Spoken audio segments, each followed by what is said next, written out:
shout out to this podcast right now. Who you telling? They know how to ask questions and conduct an excellent interview. So I y'all, like this. Yeah. You able to see direct interaction. Right You're there. actually really, really good at this, by the way, because I've been on a whole lot of podcasts, and every time before I go, they always ask the same thing. Like, this is probably like one of the best, I'll say the best podcast that I've been on so far, and I've been on a lot. Who You Telling podcast, we back at it. It's exciting to have you guys here with us. I got my girl in the house with me, Michaela, like that, Black of the Berry Lemonade. Right? We appreciate you being here. Hi. Absolutely. Yo, so we gonna kick things right off. Let's do it. As I do with everyone, tell us about yourself, where you're from, give us the rundown and what town you rep. Okay, so I'm Michaela. Okay. It gets a little complicated, but I am originally from Chicago, moved down to Charlotte, ended up in Fort Mill, bounced back to Chicago, came back to Fort Mill. Now I'm in Charlotte. Oh, man. So You all over. sorry, Charlotte, but I really rep Chicago and Fort Mill. Facts. But I do love Charlotte. Great city. It's dope. It's a dope city to live in. There's so much coming in the pipeline for Charlotte. Right. So that is exciting to see. I know the growth is crazy and annoying and aggravating and interesting, but it's going to be good. It's going to be great. Yeah. It's going to be great. How long have you been in the Charlotte area? So I'm 35. So since I was off and on since I was 4. 4? Yeah. Wow. Okay. So I've grown up here. I've grown up in Chicago. I've had major developmental milestones everywhere. Okay. So it's beautiful. That's what's up. So tell us a little bit more in depth about, who you are. Who is Michaela outside of business and all of that stuff? Tell us who you are and what your life is like. Outside of business, so outside of Lemonade, I am... You know what? And I just posted this the other day. I'm just a baby. I'm a mom. I am a business owner. I'm a friend. I'm a daughter. I'm a sister. I'm a cousin. It's, there's a lot. It's a lot? But I'm just a person. Okay. So I'm just another person out here trying to live their dreams and make their life make sense. Listen, that's all of us, I feel like, at this point. That's all we can do. That's all you can do at this point is just try to live life as best as you absolutely can. Because life be lifing, as they say. Ooh, life be lifing. Life be lifing. And it's so trifling. Yeah. So trifling. It's just, yeah. All right, tell us about the business. You told us about you. Tell us about the business. Well, major things first. Okay. Because this is the first interview I'm doing with my Lemonade Bay jewelry. Okay. So, keep the jewelry. Kay with Just Craftin'. Thank you so much. It is the necklace. It's the earrings. There's an anklet. Listen, I love them, and I'm really about to get a set for all of my nieces and my sisters because I just feel like we all need to have them. Yeah. So that's going to be happening. Listen, Just Craftin' has amazing prices, dope customer service, and actually pretty speedy turnaround. Facts, right. So yeah. So I get to wear my jewelry for the first time and I'm so excited. That's dope. So Blacker the Berry Lemonade. The first time I made lemonade this way was in 2020. And it was just a crazy time. So everyone's doing everything they can to try to make their families feel comfortable, make themselves and their families feel comfortable while we are like locked in the house. Right. And so I had made dinner. I made lemonade to go with dinner. And my daughter tried it and she was like, Mommy, I want this for my birthday. Right. Because I do one handcrafted thing for her birthday every year. Right. There is one like just made with love item from Mommy. Right. So she was like, this is what I want. So we discussed flavors. She settled on peach, strawberry, and classic. And yeah, so I made it for her birthday. Everybody at the party was like, oh, it's great. This is amazing. Where do we get it? And me and her like, well, I made it. Right. And they're like, no. Like, yeah, like you put it together, but like, where did you get? I was like, no. Like, it took me 3 days to cut lemons. 3 days? Cut lemons, squeeze lemons, cut fruit, get the sugar to lemon and fruit ratio right for everything. It was amazing. This is how I came up with the process for the concentrates. Right. Realistically, this is how I was doing it before. I was hand squeezing the lemons, hand cutting the fruit, sugaring the fruit, allowing that to settle for 2 days to draw out all the flavor from the fruit. And then you combine what you now have as a syrup with the lemon juice, and you now have your base concentrate for your lemonade. So that's how I was doing it before. And that process, if you want it right, takes about 3 days. 3 days? Yes. To get all the sugars dissolved, to get all of the fruit flavors right, because you have to properly draw out the flavors of the fruit. You can't just mash up the fruit and put it in the juice and then be like, oh, it's strawberry lemonade. Right. What you have is just a bunch of strawberry pulp in the lemonade. Gotcha. What did you do to bring those flavors out and really highlight them and bring them to the forefront while you're mixing it with this lemon juice? Like, you gotta pay attention to those things. Right. So, yeah, so that process took 3 days. It was insane. And so eventually my daughter helps me come up with the name, Blacker the Berry Lemonade. Okay. She had some help, and it kind of took off from there. By 2021, I had catered the Black Voters Matter rallies in Raleigh and Columbia. Shout out to Black Voters Matter, though, because not just for being the folks to give me my first 2 caterings, but also because what they do is so freaking important. Yeah. Yes, we are in voting season right now. Honestly, who you vote for is none of my business. Just make sure you can do so with a clear conscience, knowing that the person you vote for not only affects you, but your friends, your family, and the public in general. So, speaking of Black voters, and what you guys do and have done, because I'm not sure if you have seen, but I've had my time and experiences out there with protesting. Yes. I led what was at the time Concord Civil Activists, but nonetheless, I was living in Chicago. I was definitely a part of some protests. Since I've been down here, not so much, because I have my daughter and I have to be aware of the risks involved and how that would affect her. Absolutely. I agree with you 100%. But going back to the voters, does that entity pretty much sway, or is their objective to just get Black voters to vote, or their objective is to get Black voters to educate themselves and vote? Okay. So it is not so much a partisan effort, or that's not how it's ever been experienced by me, is where it's a partisan effort.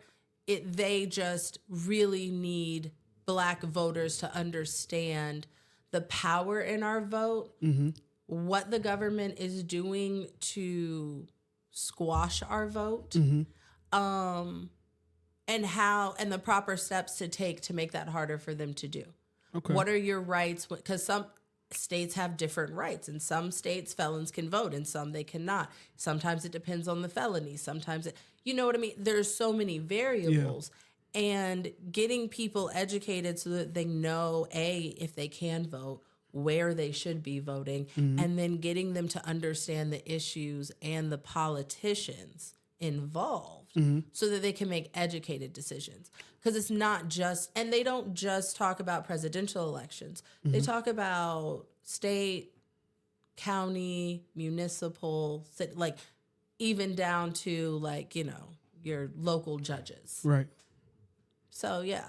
Multitude of things covered. Oh, yeah. Okay, so strictly about educating. Cool. I just wanted to dab on that while you was there, but I may wrap around to the politics here in just a little bit because listen. I like to dab a little bit, right? I like dabble. I like to have good conversation. Absolutely. It's all love at the end of the day. So, I want to wrap back to your lemonade. Like, Yes. what inspired you to get into that field? I really fell into it. It's my daughter. I always say that this brand is a love letter from me to my daughter. Okay. It's what mommy is leaving as a secondary legacy. Okay. So she is my legacy. Yeah. Like that's how I approach it with her. She is my legacy. I got you. But this business is more a legacy of who I am as a person as opposed to who I am as a mother. I got you.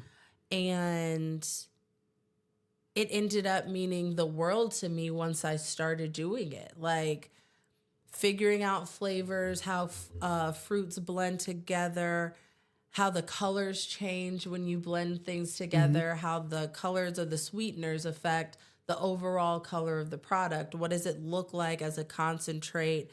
And what does it look like as a, as a mixed product? Right.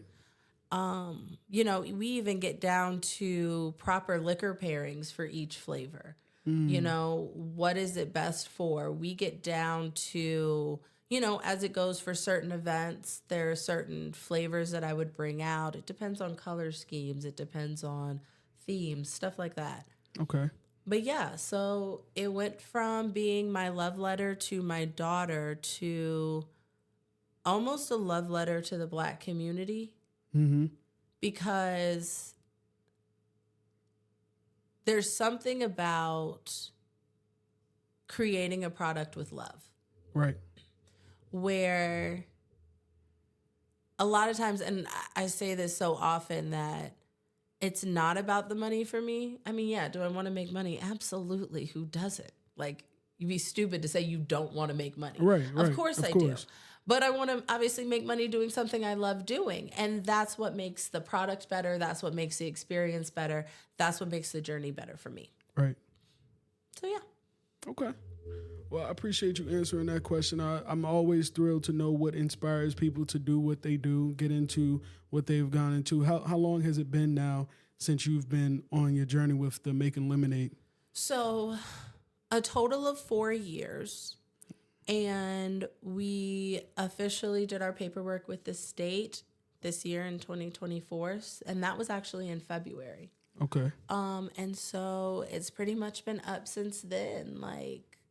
And sometimes I have to temper my expectations and remember that it's only been since February and I've had such growth and such expansion and such opportunity already. And it's such a blessing. Like the people that I've been able to work with and the people who have stepped up for me and been a part of this journey are absolutely amazing. And I'm so grateful for them. Yeah. So tell us what makes your lemonade special, because there are so many different lemonades out there. There's so many that's on the shelves. What separates you from everyone else? Why they should participate in Michaela's Lemonade Bay? Blacker the Berry Lemonade, and I know it's written everywhere on my website and in a lot of the descriptions, but it is really more than a drink. It's the love and the mission that makes it different. It's not just lemonade. For me, it's my artistic medium. So this is where all the things that my grandmothers and my great aunts and my mom and my aunt taught me about cooking and how food works and how flavors interact. Hold on, you cook? I don't know what a kitchen is. I don't know what a kitchen is. Hold on. All right. I'm gonna let you finish. Grandma's story. All right. Okay. You was at grandma. We gonna go back. And so, but the things you learn about how flavors interact, how colors mingle, how things change, and how you can manipulate and change the flavors and the colors and all of that, I think it's a testament to our heritage as Black people in America. Okay. Like, and that's the whole mission behind the brand is all the flavors. And honestly, we're ending the first round of the flavor naming contest, which is super fun. So I have the winners picked out already. I know I wasn't supposed to do it until we're announcing on the 15th. So I was, not supposed to pick anything until the 14th. But I mean, hey, y'all still have a chance to submit stuff. It's up on the website. But I think I have my winners unless something like crazy comes through. Yeah. But also we have round 2 gearing up as well. Okay. So we've got prize packages. But the goal of the flavor naming contest was I single-handedly do not have the full history of Blackness in the U.S. and Caribbean, right? I don't have that in my head. Right. I'm sorry. I don't. I'm not an encyclopedia. I don't know everything. So I wanted to allow people to, in a sense, be able to tell their stories. What is something remarkable from Black culture in the U.S. and the Caribbean, and create a flavor name using that. Right. And tell me that story. And so we've gotten some really great submissions, and I am so happy about. So you some already of these. excited about the ones you've already received, and now you like, I already got something. But some of submit them what were you want. so good that I was like, listen, this person is not, it's not the right name for this flavor, but it's the perfect name for another flavor. Right. So even those folks are still going to like get some little low-key prizes along the way. I got to figure out what I'm going to do for them. Yeah. But yeah, like I'm loving it. And so all of the names are named after things that are significant in Black culture in the U.S. and the Caribbean. Okay. I don't touch Africa. I don't touch other parts of the diaspora. That's not my story to tell. I Gotcha. am an American Black. Yeah. Like, Yeah. I was This your raised... land. Huh? This your land. This is where Right. you from. I was raised by folks from Alabama and South Carolina. I don't know our heritage past that. Got you. You know what I mean? And so, yeah, I could find out, but I don't have a real connection to that. Yeah. I have a connection to this soil. Mm-hmm. And honestly, we should be very proud of what's happened on this soil. And I think our kids do deserve to know more about the greatness that's been accomplished here, because how else are we to prove to them that their lives are worth something if we can't attach them to something that they can see here and not just like George Washington Carver and a peanut, you know? So let me ask you this, piggybacking off of that, what is something that you are proud of that has happened that makes you proud to be a Black American woman? Listen, it's got to just be Black women, period. Like, full statement. Full statement. It's just, there's just never ending greatness. Yeah. I don't know. There's just never ending examples of greatness throughout time, throughout history, just never ending examples. And so there's grace, there's majesty, there is a tangible and intangible magic about being a Black woman, and it's dope as fuck. Yeah. So like, yeah, like I don't think I have a favorite moment for Black history in the U.S. and Caribbean, because I think it's all just, when you really look at the history and when you really look at the stories, it all flows together so beautifully. And you see how much was really happening and how much we were really doing and how much we're still doing. Like, I look around at my friends and I'm just like, y'all, we're adults and we're doing shit. Yeah. It's dope. Yeah. That's what's up. That's what's good. So how many flavors do you have to your lemonade? I'm keep on wrapping back to this lemonade because I know it's special. How many flavors do you have? So as of right now, I think we're in the 40s. Really? For total flavors. Okay. With seasonal availability. I'm about to start, I'm about to get back in the lab. So I have 7 more flavors for the, I think 6 or 7 more flavors for the second round of the flavor naming contest. And then after that, I am going to be launching our fall flavors. Okay. Which, so you can't release those. It's definitely not pumpkin spice. It's definitely not pumpkin spice. Yeah, but I've got some good shit. Are you a pumpkin spice type of person? I am not. I am not. I am sorry. Let's get rid of that. Y'all some basic bitches. I'm sorry to tell you. That's funny. Hate to have to be the one to tell you. But you knew that. But you knew that. And you were comfortable with that, so we can all just be like, hey, yeah. So the pumpkin spice girls are basic bitches. Oh, it's always been that way. It's been that way since before the pandemic, when it was white girls in Luke Skywalker outfits. Facts. The light wash skinny jeans. Yeah. The vest, long sleeve shirt, and the Ugg boots. Yeah. Right. Yeah. Sam says that pumpkin shouldn't be a flavor. I'm sorry. That is a fact, boo. That is a fact. Listen, I'm not a pumpkin pie person. I'm not a pumpkin spice person.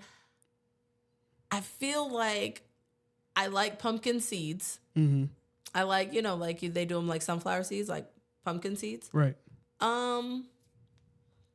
But no, I actually, you know what? I was really going to try to save pumpkin, but I don't think there's anything where I like pumpkin. Feel free to correct me, but I kind of got to agree with Sam. Yeah, she's definitely correct. She's definitely correct. There's no way I'm doing pumpkin spice anything. So let's transition here a little bit, right? I want to turn things up because I can already tell that we can have a good talk about these politics, right? Okay, what's up? How do you feel about this election that we are about to go into, and what do you think is going to happen? I'm rooting for everybody that's black. How many people do you think are black? Or who do you think is black? I'm rooting for everybody that's black. She counts. She counts? She counts. She counts. Honestly, I think it's going to end up being a toss-up. I mean, you have the Swifties involved now. Who's the Swifties? Taylor Swift. Okay. Taylor Swift's fans. You have the Swifties involved in this presidential campaign now. Swiftie is no way. So this is the thing. When you say that, what crosses my mind is homegirl could maybe take an L, but now Swiftie, it's no way that they're going to let her take that L. I think this just turned into the best season of the United States of America reality show that we've seen in a while. Got you. I think a lot of it looks like utter nonsense. Right. Like, what are we really talking about? And yeah. I think people are just finally seeing it, but it's always been empty rhetoric from politicians. It's never, people give you detailed distractions. They don't really give you their plans or what they are genuinely going to do. Right. They tell you what they think will fit. I mean, if you look at most campaign slogans, they're very malleable. You can almost make it whatever you want it to mean. Yeah. It fits into whatever your desire is to see happen. Right. And you can almost fill in your own blank with them, right? And that allows people to form their own opinion in their head before you ever even say anything. Right. So now those people who already decided that they were a fan are going to hear what you say and use confirmation bias to go ahead and validate their opinions based on what you're saying. And they'll mash it around and turn it and spin it however they want to. Right. And this really is not about one candidate. This is about across the board. People do this regardless, this isn't the first election where people have done that. Right. Like, come on now. Yeah. It's just, I think it's on a grander scale because we have the internet. So let me ask you this. I could be wrong, right? And feel free to correct me if I am, but it sounds like from your statement, it's going to be the black girl, right? The black woman. No, I'm not. Honestly, I'm not making any predictions. I'm just saying that I was thinking. No, I'm saying for you that personally. she would. Oh, yeah. Okay. Yeah. But that's my vote. Okay, got you. So, I'm not afraid to say that. I mean, to be honest, like at this point, like a lot of people who did you vote for on American Idol? Right. Like, yeah. No, I get it. 100%. So my whole thing is are we voting for her for policies, or are we voting for her because she's a sister? Oh, definitely because she's a sister. Like, here's the thing. Also, the thing is like, I like that you being real. I can't be anything else. But the thing is that when it comes down to it, presidential elections, well, yes, very important. Do not get me wrong. Very important, people. Right. Do not misconstrue those words. Presidential elections are very important. But, like, so is your mayoral election. So is the election for your local school board. Yeah. So's the election for your local judges. When you talk about how these laws and everything affect your everyday life, people have to understand that the majority of the time, states' rights trump federal rights. So what that means is that, so like, you know how some states have legal marijuana and some don't, but according to the federal government, marijuana is still illegal? Oh, yeah, I know exactly what you mean. Because the states can decide what they want to do. Exactly. That's why there was such a hullabaloo around gay marriage. Right. Because if California allows it, South Carolina has to honor the marriage license that was given to someone in California. Right. And South Carolina didn't want to do that. Right. So states' rights oftentimes trump federal rights. So that's why your local elections are far more important to your everyday life than federal. Yeah, the president eventually will sign off on federal minimum wage increases, but statewide, that's your people right there. Can you name any state or local officials that you voted for? Oh, I'm not going to go there. I'm not going to touch that. Yeah. I'm not going to touch that. See, I'm just curious. I'm curious because I feel like everybody knows that. I feel like a lot of people know that. At this point, I feel like if you 30 and older. No, you should. But here's the thing. A lot of people don't. And one thing I had to realize was. You really believe that, though, that people don't know that that voting state and locally is not important? Absolutely. That's crazy. Absolutely. Here's why. So my father is a lawyer and politician. Mm-hmm. I've seen a lot of things at work. And one thing we have to realize is, and I don't think it's that the majority of people don't recognize the importance of local elections. Mm-hmm. I think it's that at some point, when you are not taught how to research and look into these things, it oftentimes can become intimidating later on in life, kind of like how we all argue about like, oh, dang, well, when is it too late to learn how to play spades? Right. And this is it's kind of that. So like at some point you get to an age where people no longer want to educate you because they say you should know by now. When in all reality, even if we look at the school systems, people aren't taught how to research and educate themselves. Yes, we all know how to type into Google, but do folks actually know like the proper ways to do that? Or keyword do we know searches and things like that? Right. Do we know how to differentiate credible sources from non-credible sources? Some people have trouble with that. A lot of people have trouble with that. And then when we partner that with the fact that, like, what was it? Like 75% of people read below an eighth grade reading level. Like, bro, most of this country is functionally illiterate.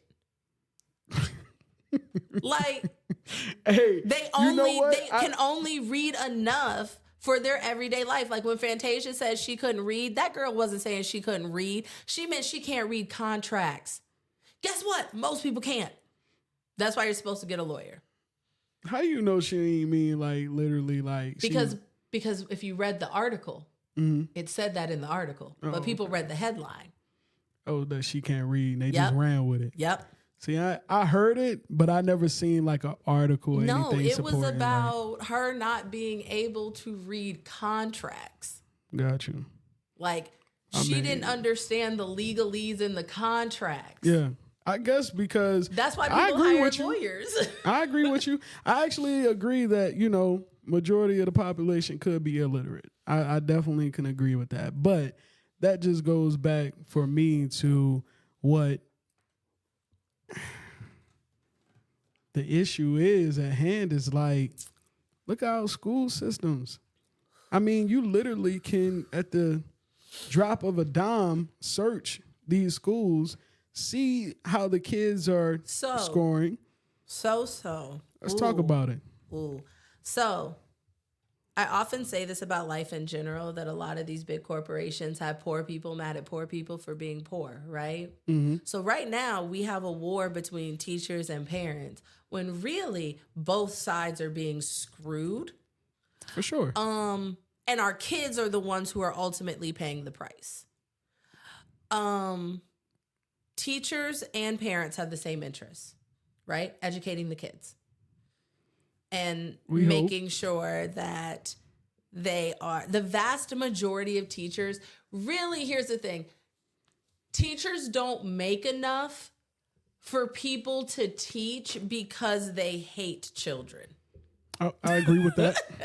Like they don't get paid enough, but like yeah, they don't pay enough for this not to be something you really want to do. Mm-hmm. And so we have to start giving our teachers credit for that. And that they also have, just like parents are interacting with a system that is constantly giving them red tape and putting up brick walls, so are our teachers. Right. They want to do nothing more than help these kids, but they have to teach them not for actual knowledge, but they have to teach them so it matches the standardized test. Because if the kids don't pass the standardized test the right way, the school doesn't get the money. But you have to only teach them one way. The teachers don't get a chance to use the things that they learn, that they have gone to school to learn. They go to school and learn about different learning styles, so that our kids can be in classrooms that appeal to all different learning styles. But then what do? They take away their funding. They take away their benefits. They give them piss poor salaries. They don't put anything towards all of the things that are expected of them. The rooms that these teachers teach in are expected to be interactive, fun, engaging, decorated, creative, all of this good stuff. That has to come out of their pockets. So, that's not fair. Okay, so this all ties back into what? Politics and what should be done on a local level and things of that nature. I see that a lot of funding these days is going into private schools. How do you feel about that in, regards to public schools getting the funding? These at the end of the day, these are our tax dollars that we are actually given. Okay. So, I want to say like little known, but it's not little known. Like if you know me, you know. So I actually went to Providence Day School in Charlotte. That's a nice ass school. Tell us about it. There's too much to tell. But what I will say is that the education I got at Fort Mill Middle School and Fort Mill High School was far superior. The education I got at Young Women's Leadership Charter School of Chicago was far superior.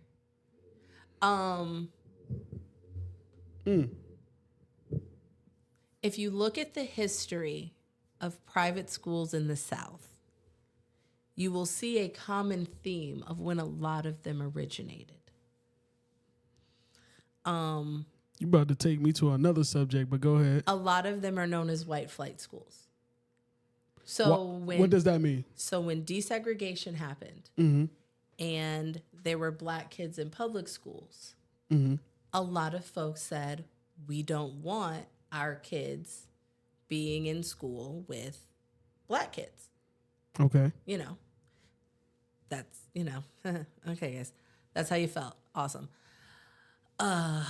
So they said we can get around this because the laws only apply to public schools.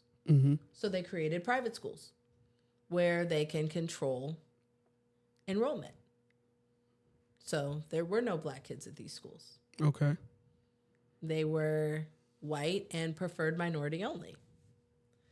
And then as times changed and laws changed, they, yeah.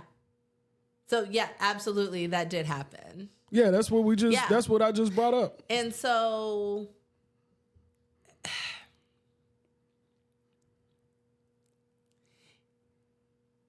the real problem is the culture that's still pervasive in a lot of these schools that is very damaging to children of color, whether folks want to admit it or not. I always have tended to be a little bit more outspoken, so there is that. But I'm not outspoken without my receipts, so I don't need to go into it here. I've gone into it. It's on my Facebook page. If you want to know the stories, they're there. I got you. But yeah, no, it's absolutely, it feels akin to fraud. It feels akin to fraud to take money from public schools that desperately need it because CMS schools desperately need the money. Hell yeah, North Carolina schools are damn near bottom of the barrel nationwide, and that is saying something. That's sad. Crazy. I'm gonna have to look at that. And so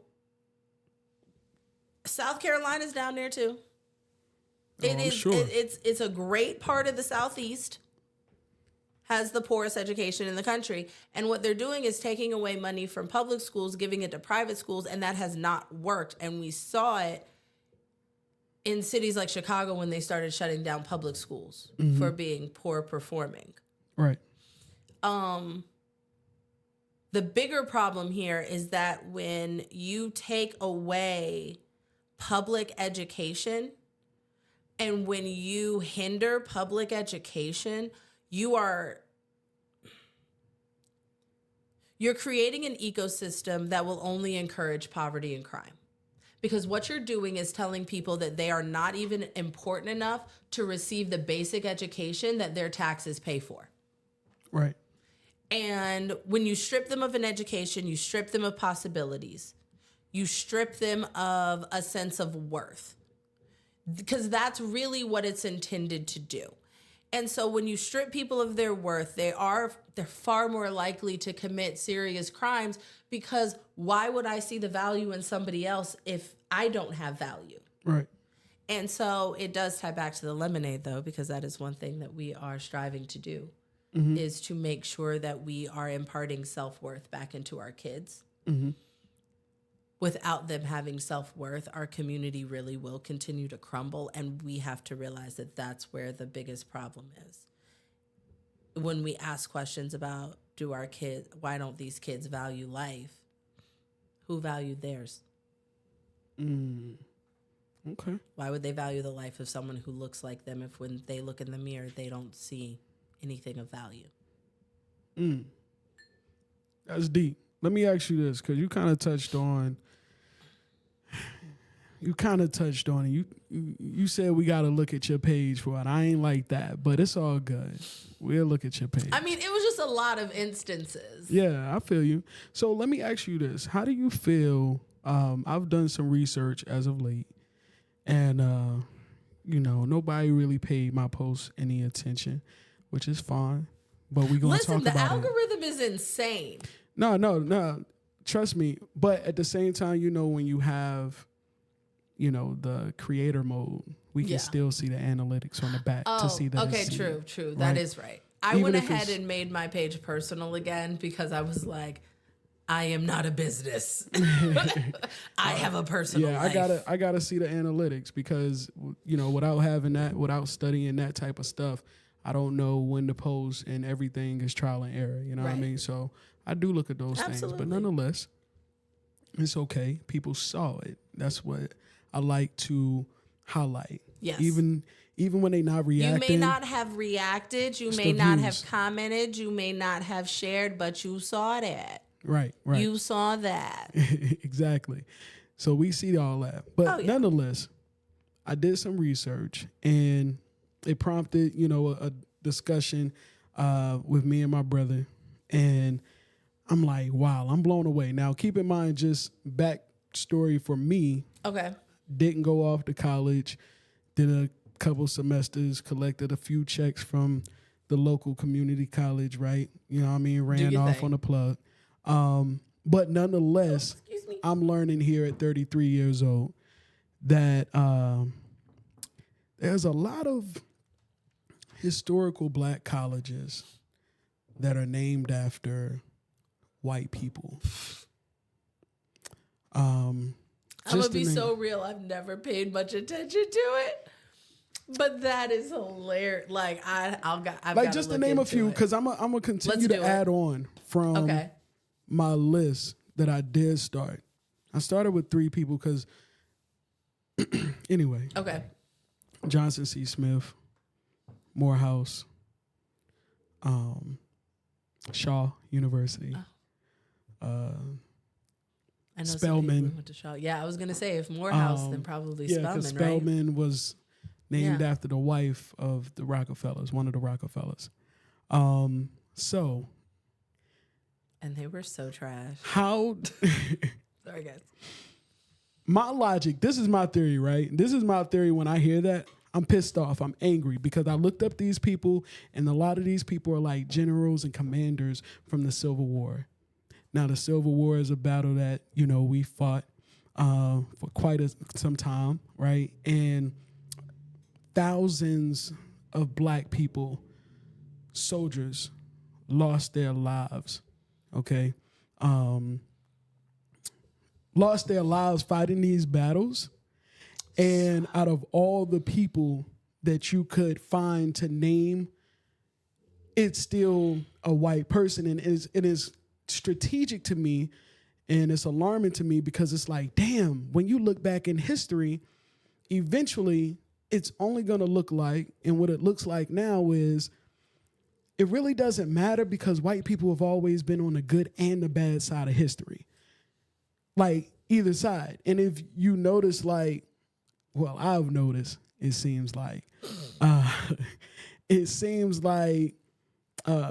when I was in my days of leading protests and things of that nature, I bring up certain matters, and it's like, these are mainly white people, okay, in my leadership groups that are here being noble. I can't get really too many black people to show up, you know what I mean, to like the meetings, the board meetings, stuff like that, be on board meetings. The experience was like the epitome of, I want you to do good, but not better than me. Yes. Right? So like, I want to feel noble for jumping out here and saying, I'm on the good side of history and I'm taking up for these people because I know they're being done wrong. But it's still no credit to the people that have been victimized. But I mean, that's why we just have to create our own tables, and that's why it's so big. Like, one thing with me, with Mickey the Body, with Blacker the Berry Lemonade, with anything that I do, I strive to work with as many black folks as possible because that's really what I want to do. Because in all reality, there's enough for all of us. That's a fact. Like,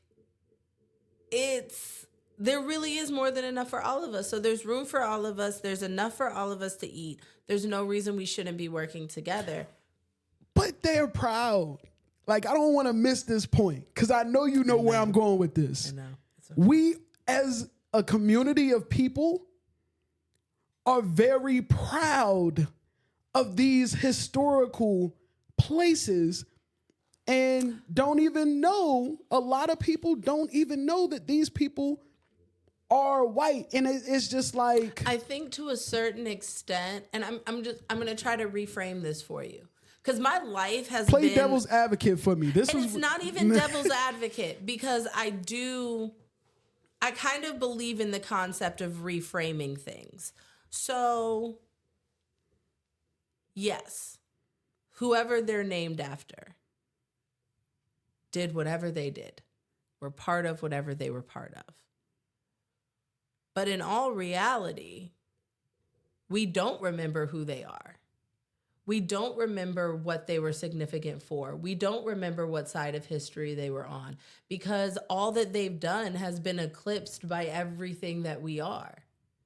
So our greatness essentially just eclipsed them and said, hey, thanks for the leg up, but we're here now. Yeah, but it's still the name. It's still the name. It's still the title. It's still what you see. It's still the print that they wear on their chest proudly. You know what I mean? Shouting. But it's the fact that it no longer represents that person anymore. It's beyond them. So that's what you feel like when you see Shaw University, when you see I got you. Yeah. For me, it's like the name is, at the end of the day, I feel you.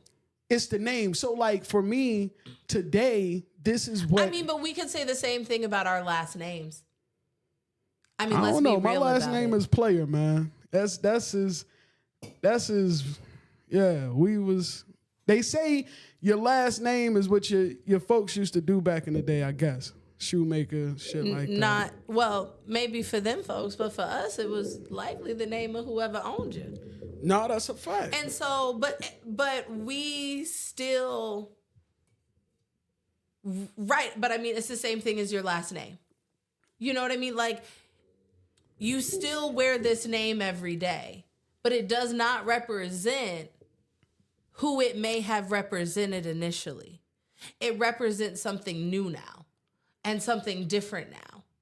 And we've reclaimed that, and we've taken ownership of that, and we've said, this is ours, and you can't have it. I feel you. Whether you like it or not. I feel you, but it's the name.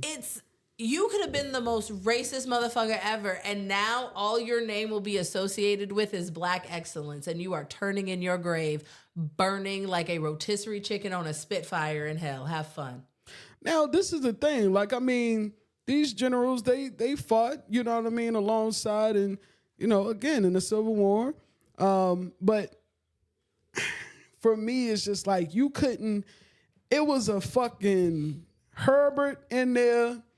There was a Edward. There was somebody in that slew of people that fought in that same battle that if you wanted to contribute something to historically Black people, because this is what historically Black colleges are building.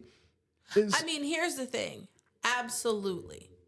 I absolutely agree. Yeah. But I do see the other side of that. What I'm just saying is that for me personally, I see both sides, and this just isn't something that's big enough for me to have a concentrated opinion on. Like for me in my life, I'm not saying it's not a big enough issue for somebody, but kind of like I don't tackle the full Black diaspora when it comes to Blacker the Berry Lemonade. Not everything is meant for me to tackle. Not everything is meant for me to take on. Fair enough. I definitely understand that. So for me, I understand both sides. I can make rational arguments for both sides. For why the name should stay versus... Yes. So like what I was saying is basically at some point, the name, who the name once represented becomes irrelevant. But I do understand that at the same time, you are wearing the name of somebody who likely did horrible things and believed horrible things and would not have supported what their name is backing at this very moment. You know what I mean? So I feel you. I get it. Yeah. It makes sense. Logically, it makes sense. I can't find a real flaw with that argument, but I can't find a real flaw with the other side either, where it's like, at this point, it's ours now. At this point, we have done to these folks what Whitney Houston did to Dolly Parton. Okay? That's our song now. Okay? That's ours. It's ours. You done brought Whitney Houston and Dolly Parton into this thing, Listen, man. Legends. They are legends for sure. But it's I just in you my can live life, without that fight in your head. And I get it. I get it. I get it. For me, it's I have just to pick my battles. absolutely. But for me, it's alarming because it's information that's easily, discoverable via Google. You know what I mean? Yeah. And in other ways. But it concerns me because I feel like that voting for someone because they're black is not enough. I feel like still having to represent and wear the names of people that did do or may have done bad things is not acceptable. And I feel like at this point, one of the greatest key things that I think that you said that I agree with you on is building our own. Yeah. You know what I mean? Absolutely. And the thing is that we first got to realize like that might mean building outside of the establishment that we're already in. Oh, absolutely. Yeah. But that's also why a lot of times I will say that I will pick my battles because some things just aren't important enough for me. Yeah. You know what I mean? That's somebody else's fight to take on. That's not mine. So when we all come together as a collective, there will be people like you who sit there and really consider and factor in all of these things so that people like me who really could go either way, Right. just go, oh, okay, cool. Like, And just cool. go with it. Right. And the majority of people who would still be on the opposing side, you know, for not changing the school names and, you know, they don't represent that anymore, that kind of thought pattern would, because here's the thing, they're going with the established status quo. So if we establish a different status quo, they are likely to just go with that because this is the option that ideally they would have chosen anyway. But it was what it was. Got you.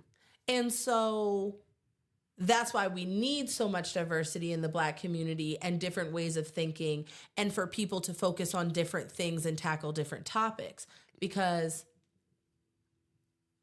that don't matter to me for real. Yeah. Like it does, but it doesn't. Like I'm totally anti-Columbus Day. Yeah. But I get what you're saying. So it's not you would allow and respect and listen to someone else's opinion and their research and their digging that they've done. Yeah. You trust that with a grain of salt and you run with it. Yeah. And you know what you bring to the table is what you bring to the table, what is important to you. Right. Right. I got you. And that's 100%. How we end up taking care of everything. Got you. Everybody got to do that homework though. Everybody got to do their piece though. And this is the thing.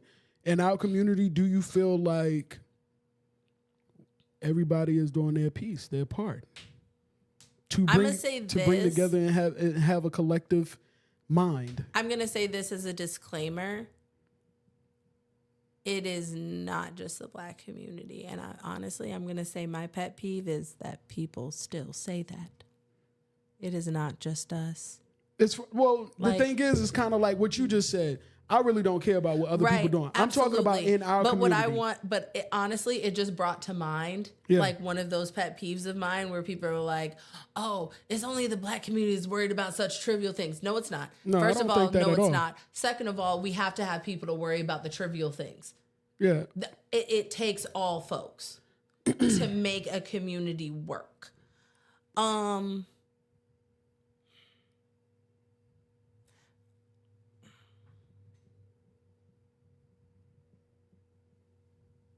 I think people do need to do their research. People do need to do their due diligence, right? Mm-hmm. You should be informed on the topics that are important to you. As an individual? At the very least, you should be informed on the topics that are important to you as an individual. Okay. Right? I'm not going to research all the names of things. Mm-hmm. I'm not. I'm not going to research all of these people's names. Like I said before, like I am now because I'm doing lemonade naming, you know? Right. But when it comes to pre-existing names of established institutions and businesses and stuff like that,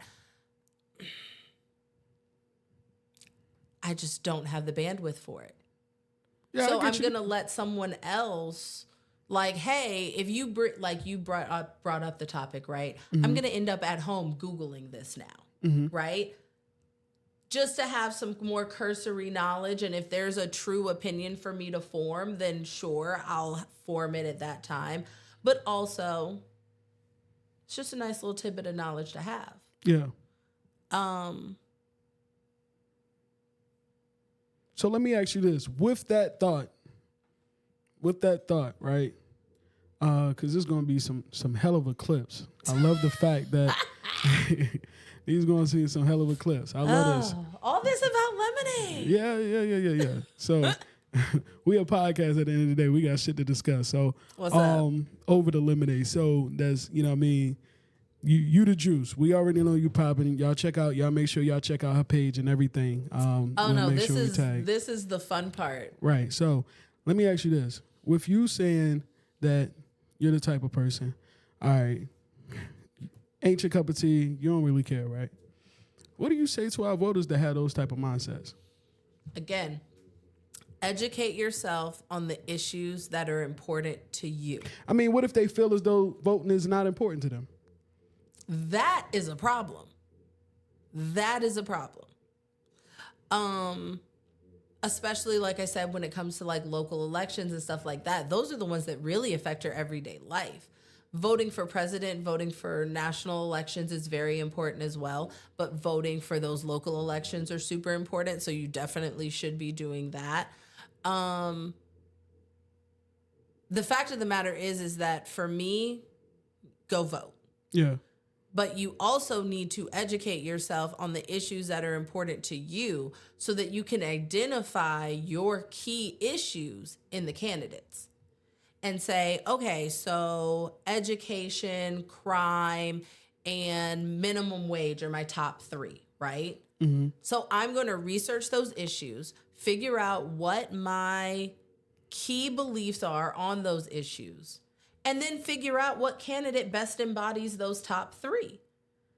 And if I find a candidate that has 2 of those, but then this candidate has 1 of those, now let me look at the other issues that they talk about and see if any of those align with me. Right. Maybe something is bigger. Maybe I'm okay with being looser on my stance when it comes to crime, because I think if we work on education and minimum wage, that we can reduce the crime by helping heal those areas. Mm-hmm. We can reduce crime anyway by giving people an education and helping them make more money when they work, because most crime is a symptom of poverty.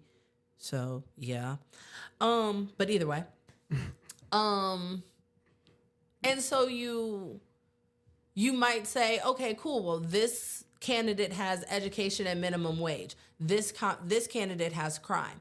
But this candidate also has A, B, C, D, E, and F. Mm-hmm. I'm going to end up voting for this candidate. Mm-hmm. Then it becomes about the issues, not about your party. But also what needs to happen is that more states need to allow you to vote as unaffiliated. What a lot of people don't realize is that a lot of states require you to pick a party when you register to vote. But even if you do choose a party one way or the other, you can still choose from either party. So a lot of states, if you are registered to vote Republican, you cannot choose to vote in a Democratic primary. What? Mm-hmm. Mm-hmm. Yeah, that's wild. I'm gonna have to look at that. And then some states you can't register as a third party. You can't register as unaffiliated. You have to register as Republican or Democrat. Yeah, that's crazy. And then how you are allowed to vote is based on that.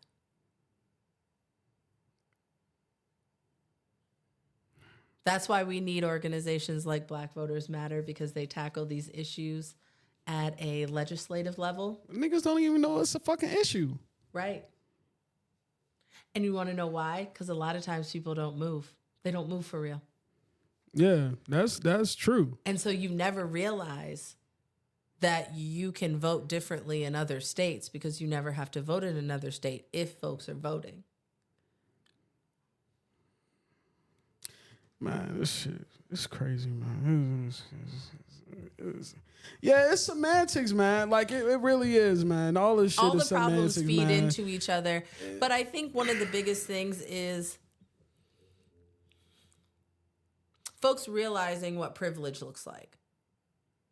And that's something I had to realize as well, what privilege looks like. For me, privilege looked like having family that was invested in education, that gave me a childhood that allowed me to read for fun, that allowed me to explore, that allowed me to do so many things that my peers didn't have a chance to do because they weren't afforded that opportunity. Yeah.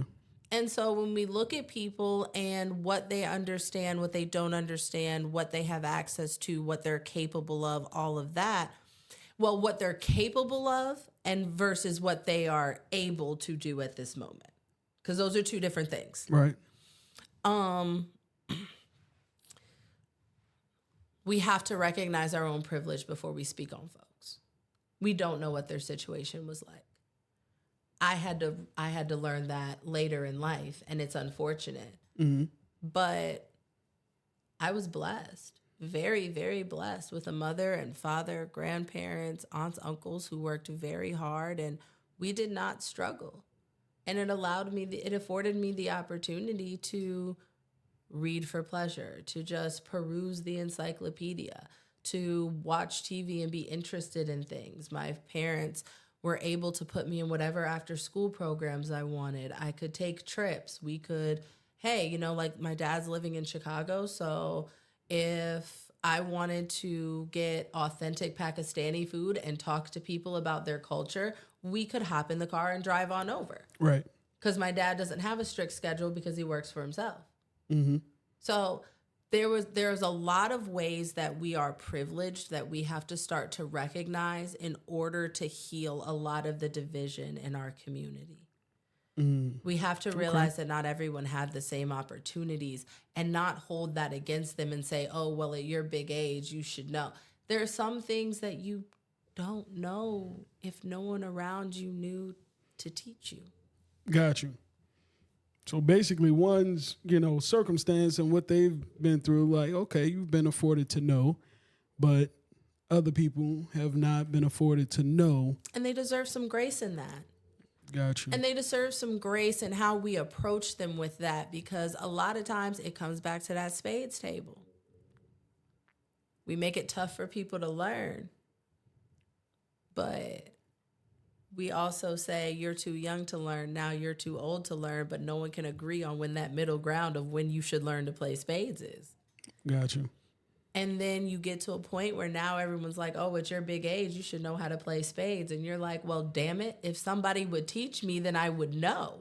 Mm-hmm. But y'all keep acting like I'm the problem. And in all reality, I want to know how to play, but no one will teach me. So it's just. So what happens when, and that logic could, go with so many things in life, really, right?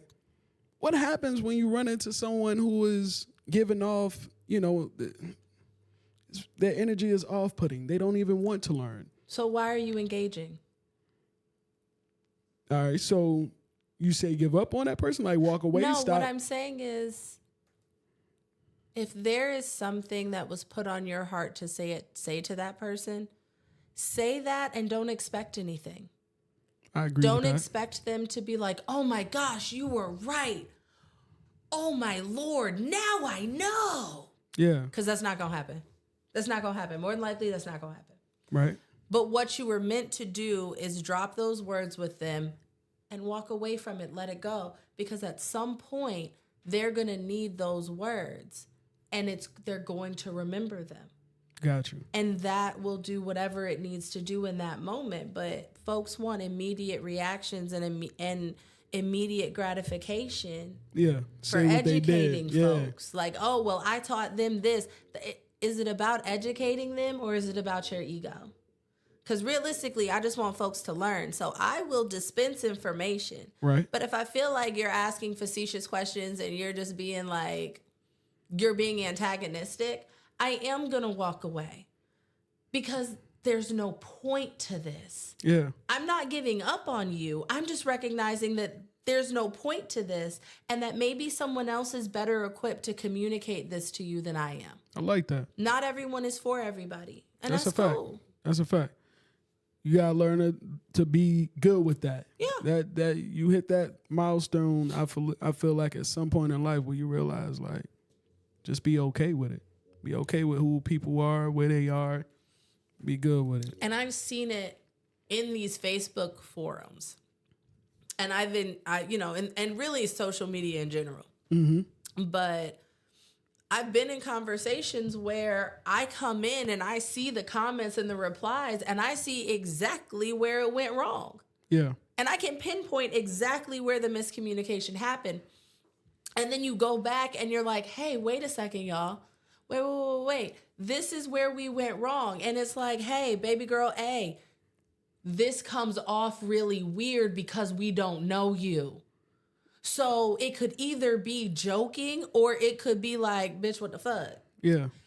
And we don't know because we don't know you. So that's why she replied that up pretty this quick, way. Like, so realistically, y'all were not in a beef. There was a miscommunication. Can we at least backtrack a little bit and both say, you know what? I read the room wrong. So did I. Cool. Now let's talk about what the actual issue was, because you ladies were actually speaking well at first. Mm-hmm.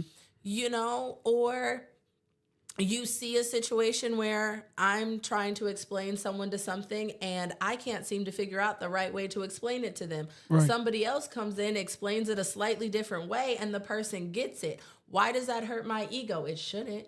Right. Because at the end of the day, someone else was able to come in and give them the information that they needed in a way that resonated with them. Right. And that's what the goal is. Yeah. I love that. Hey, listen, I want you to wrap us up with telling us about where we can find you at on social media.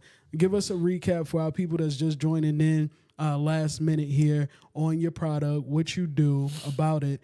And then, go ahead and leave something inspiring. Oh, okay. Right? Yeah. Okay. Do something like that. Cool. So again, y'all, I am Michaela, Mickey the Body, Lemonade Bay, owner of Blacker the Berry Lemonade. Yeah, right here. Right here. Love it. You can find me on Facebook, Blacker the Berry Lemonade, tagged in all of this. Yes. Put it in the comments too. You can find me on Instagram, BTB Lemonade. You can find me on Threads, BTB Lemonade. You can find me on Instagram, Mickey the Body. Like, all of it really is linked through all the same stuff. Yeah, so Blacker the Berry Lemonade is my passion project. It is my vehicle for helping educate, uplift, and empower the Black community. And let's see. Oh, yeah, you can listen. Y'all can send right now. I'm doing because rest in honor Frankie Beverly. So sure. We are doing a discount. We are doing a discount on the culture. So I have those posts up on my social media. Go ahead, comment your favorite Frankie Beverly contribution. It does not have to be a Frankie Beverly song or a Frankie Beverly and May song. It can be something he wrote, something he contributed to, whatever. But whatever piece of art from him means the most to you. And you'll get your personal payment link for the Blackberry Lemonade called The Culture. What is my inspiring thing? You done said a lot. You've said a lot tonight. So even myself, I've opened my eyes to a lot of different things too. So I appreciate you. Of course. I think we all should be able to learn from each other. Absolutely. I think my biggest thing is, and I said this on Facebook earlier, I was like, it's like folks wake up and choose to find something to be pissed off about.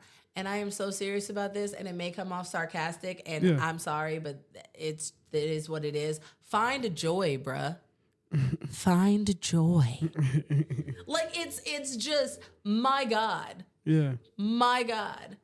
Stop trying to be miserable. Like, life and the world does that enough. Stop trying to be miserable. Find joy. Like, it could be the smallest thing. It could be like, you know what? I didn't know I had this mini Kit Kat in my purse, but I got this mini Kit Kat in my purse, and I ate it, and that shit was great. It was exactly what I needed. It was a perfect little pick-me-up. Find joy. Yeah. Even if that's the only happy thing, hold on to that shit. Yeah. Find joy, bruh. Facts.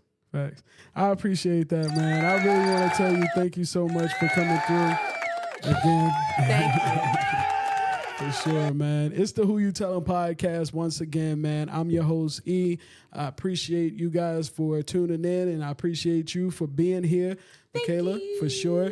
And make sure you guys check out her business, which is in the links here, Black of the Berry Lemonade. It's been a pleasure to be able to have you once again, and I appreciate you so much for coming and sharing all your wisdom.